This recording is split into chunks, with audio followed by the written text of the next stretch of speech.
Baik, kita lihat pada pengajaran yang kedua.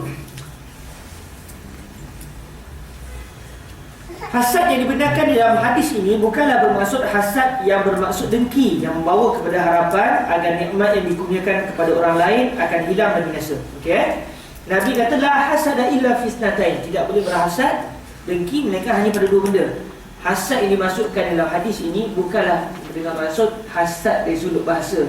Kita mengharap agar nikmat yang diberikan kepada orang, nikmat itu hilang pada orang tersebut. Itu bukan yang dimaksudkan oleh Nabi. Tapi yang dimaksudkan, kita biar orang tadi penuh dengan harta, penuh dengan ilmu, kita nak jadi macam dia juga dan kita nak buat lebih baik dari dia. Itu yang dimaksudkan dengan dengki dalam hadis ini. Sebaliknya, hasad yang dibenarkan adalah bermaksud keinginan agar nikmat yang Allah Ta'ala kurniakan kepada orang lain akan turut dikurniakan kepadanya tanpa dia mengharapkan kehilangan nikmat tersebut daripada orang lain.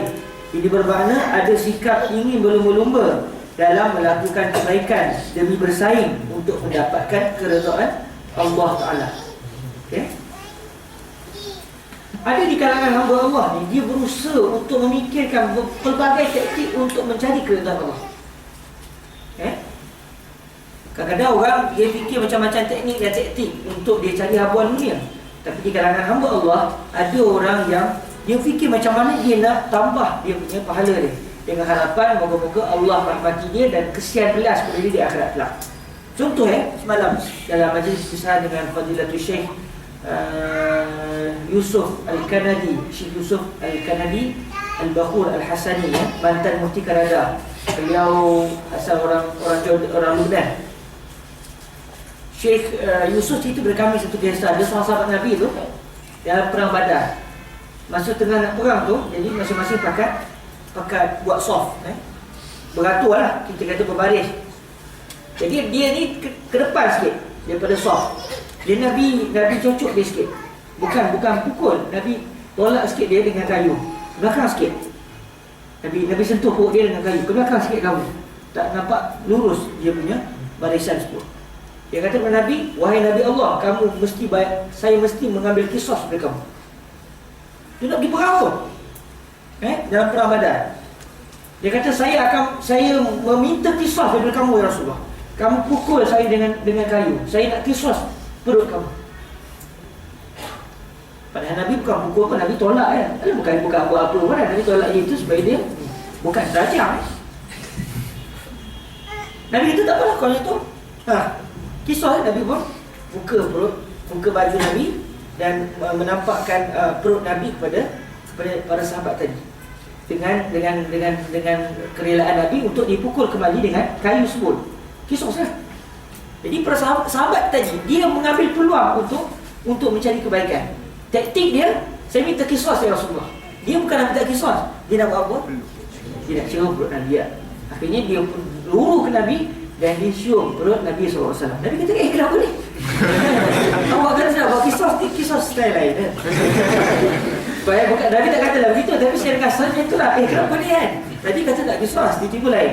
Dia kata, ya Rasulullah, aku ambil peluang ini supaya terakhir aku di dunia, aku menyentuh kamu ya Rasulullah. Akhirnya dia cari peluang, dia cari peluang untuk mendapatkan keredaan Allah dengan cara dia dapat mencium jasad Nabi SAW. Dan akhirnya lelaki tadi gugur sebagai syuhada dalam perang Badar. Dia nak jadikan sentuhan terakhir dia di dunia ini adalah sentuhan dia dengan Nabi SAW. Subhanallah, ada di kalangan hamba Allah yang mencari peluang, memikir-mikir taktik untuk mendapatkan keredaan Allah. Umpama dalam kisah hasad dia macam fikir, macam saya nak buat saya ni contoh, saya tak cerdik sangat. Dia tu cerdik. Dia baca sikit, power. Saya baca sikit memang tak power. Baca banyak pun tak nampak sangat. Dia buat macam mana? Jadi dia kena buat taktik, okey, macam cara dia. Saya kena study gini, menghafal gini, Tuhan. Dia buat pelbagai teknik supaya dia dapat lawan. Jadi hasad begini yang diperlukan. Dan kita juga kena mencari peluang dan formula untuk mendapatkan keledaan Allah. Baik, yang ketiga, seorang penuntut ilmu tidak boleh hanya merasa cukup. Tidak boleh hanya merasa cukup dengan ilmu yang diterimanya. Ni. Saya sering share kau dah share. Mungkin itu tawaduk, mungkin tawaduk lah tu. Ucapan tawaduk ada yang tak ada apa ya. Study biasa je. Tidur 2 jam je, contoh kan. Okey. Mungkin ucapan tawaduk, tapi kalau itu realitinya sangat-sangat menyedihkanlah, ya. Seseorang penuntut ilmu tidak boleh merasa cukup dengan ilmu yang ditimba. Dia seharusnya merasa dengki dengan tokoh-tokoh ilmuwan Islam yang lain yang telah berusaha lebih dalam mengawal ilmu Allah Ta'ala. Lalu penuntut ilmu yang dengki ini akan semakin kuat untuk berusaha dalam menuntut ilmu. Seorang penuntut ilmu yang hanya inginkan keridhaan Allah Ta'ala pasti tidak akan merasa puas sama sekali dengan usahanya dalam menggali ilmu Allah Ta'ala. Sayyidina Abdullah Ibn Abbas radhiyallahu ta'ala anhuma pernah berkata, man humani la yashba'an talibu ilmin wa talibu dunya. Yang bermaksud dua orang yang sangat menginginkan sesuatu yang tidak akan kenyang. Ada dua orang, dia memang begitu nak satu benda dan dia tak kenyang-kenyang. Apa dia? Orang yang menuntut ilmu dan orang yang menuntut dunia. Allah Ta'ala sebut Al-Quran, alhaakumut takatsur hatta zurtumul maqabir. Kamu akan sentiasa dilalaikan dengan nak banyak, nak dunia yang banyak, nak lagi ya. Sehinggalah kamu akan menziarahi kubur. Maksudnya sehingga kamu menjadi ahli kubur, barulah kamu berhenti untuk terfikir nak cari dunia. Jadi orang yang cari dunia, kalau kita tengok siang, pagi, petang, malam, berapa bulan nak cari dunia. Kadang-kadang sampai solatnya pun tak terjaga, sebab dia nak cari dunia. Baik, orang yang menuntut ilmu, kalau dia ada perasaan betul menuntut ilmu, dia juga tidak akan puas dalam menuntut ilmu. Sikit lagi ni, nak lagi. Sebab apa? Dia nak mencari ilmu yang membawa dia semakin hampir kepada Allah SWT. Sebab ilmu ini adalah jalan, wasilah. Hujung dia apa? Yang kita inginkan apa? Matlamat apa? Keredaan Allah SWT. Sehingga disebut dalam Al-Quran Al-Karim, innama yakhshallaha min ibadihi ulama. Sesungguhnya orang yang paling takut kepada Allah, yang takut kepada Allah adalah para ulama, para ilmuwan. Okay, jadi ilmu yang kita belajar ni, hujung yang kita inginkan adalah keridhaan Allah. Bukan ilmu itu sebagai jalan untuk kita cari benda selain itu. Oh, kita ada ilmu, saya ada ilmu, saya bawa, kena hormat saya. Okay, contoh kan, itu bukan tujuan ilmu. Ilmu yang digunakan untuk mencari selain pada Allah, maka ketika itu ilmu menjadi hijab. Ilmu akan menjadi dinding di antara kita dengan Allah.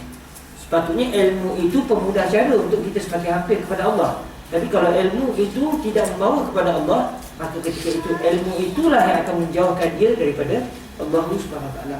Al-ilmu hijab. Syekh Yusuf Al-Kanabi sering sebut kepada kami semua ni. Al-ilmu hijab. Ilmu itu adalah pendinding. Ilmu itu yang kadang-kadang menjadi hijab, yang menjadi penyekat antara kita dengan Allah Subhanahu Wa Taala. Wal-iyaz-billah min zalik. Jadi orang yang menuntut ilmu, dia jangan rasa puas dengan ilmu dia. Dia nak yang terbaik. Bayangkan sekarang ulama tadi kan, yang saya terlupa namanya, dia minta kepada Allah kalau boleh nak tambah penuhlah kitab, penuh kitab dia syurga nanti.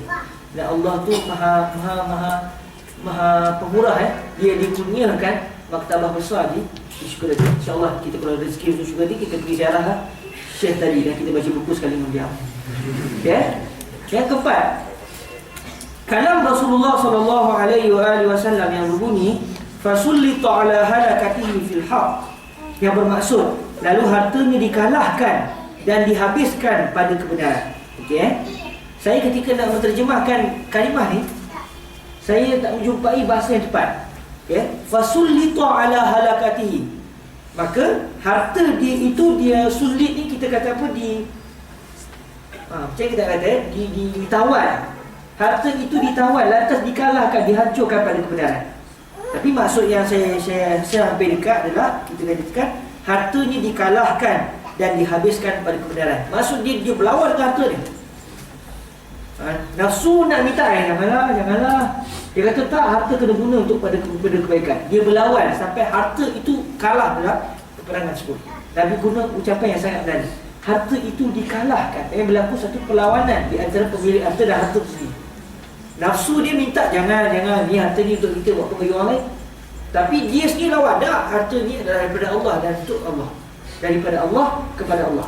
Akhirnya dalam pertarungan itu, menanglah pemilik harta, kalahlah harta tersebut. Nabi kata, fasullitu ala halakati fil haq. Lantas harta yang telah dikalahkan itu digunakan pada jalan kebenaran.